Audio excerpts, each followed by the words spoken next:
시다르타, 지은이는 헤르만 헤세. 시다르타는 내면의 불만의 싹을 키우기 시작하였다. 그는 아버지나 어머니의 사랑, 또한 친구인 고빈다의 사랑도 언제나 그리고 영원토록 자신을 행복하게 하여 주지도, 자신을 달래주지도, 자신을 흡족하게 하여 주지도, 자신을 만족시켜 주지도 못하리라는 것을 느끼기 시작하였다. 제사를 지내고 숭배하여야 할 존재가 유일자인 아트만 말고 또 있을까? 그렇다면 아트만을 어디에서 찾을 수 있으며 그것은 도대체 어디에 살고 있으며 그것의 영원한 심장은 어디에서 고동치고 있는가? 그것은 각자가 자기 내면에 지니고 있는 가장 내적이자 불멸의 것, 즉 바로 자기 자신의 자아 속에서 고동치고 있는 것이 아닐까? 그렇지만 이 자아, 이 가장 내적인 것, 이 궁극적인 것은 도대체 어디에 있는가?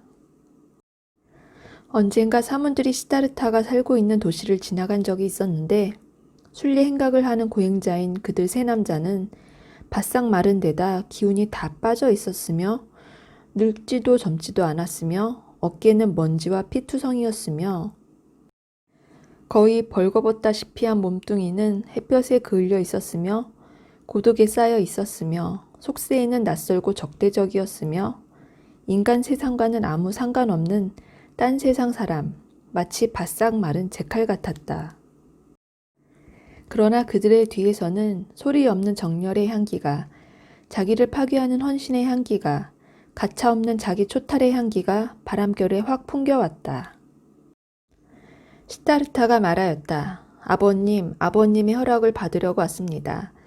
내일 아버님의 집을 떠나 고행자들 무리로 가는 것을 제가 갈망하고 있다는 사실을 말씀드리려고 왔습니다.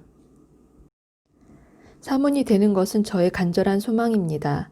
제발 아버님께서 저의 소망을 꺾지 않으셨으면 합니다.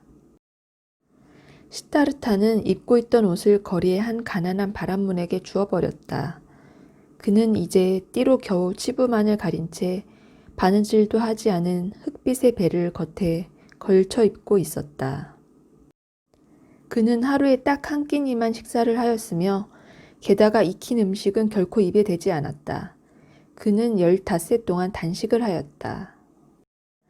그는 28회 동안 단식을 하였다. 허벅지와 볼에 살이 쑥 빠졌다.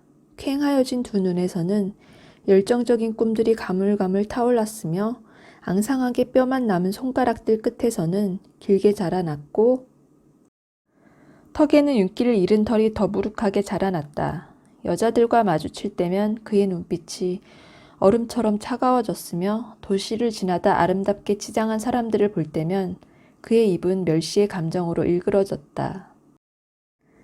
자기를 빙 둘러싼 주위의 세계가 녹아 없어져 자신으로부터 떠나가 버리고 마치 하늘에 떠 있는 별처럼 홀로 외롭게 서 있던 이 순간으로부터 냉기와 절망의 이 순간으로부터 벗어나 예전부터 자아를 더욱 단단하게 응집시킨 채 시다르타는 불쑥 일어났다. 그는 이것이야말로 깨달음의 마지막 전율, 탄생의 마지막 경련이었다고 느꼈다. 이윽고 그는 다시 발걸음을 떼더니 신속하고 성급하게 걷기 시작하였다. 이제 더 이상 집으로 가는 것도, 이제 더 이상 아버지에게 가는 것도, 이제 더 이상 되돌아가는 것도 아니었다. 이 순간 시다르타는 운명과 싸우는 일을 그만두었으며 고민하는 일도 그만두었다. 그의 얼굴 위에 깨달음의 즐거움이 꽃피었다. 어떤 의지도 이제 더 이상 결코 그것에 대립하지 않는 완성을 알고 있는 그런 깨달음이었다. 그 깨달음은 함께 괴로워하고 함께 기뻐하는 동고동락의 마음으로 가득 찬 채 그 도도한 강물의 흐름에 몸을 내맡긴 채 그 단일성의 일부를 이루면서 그 사건의 강물에 그 생명의 흐름에 동의하고 있었다.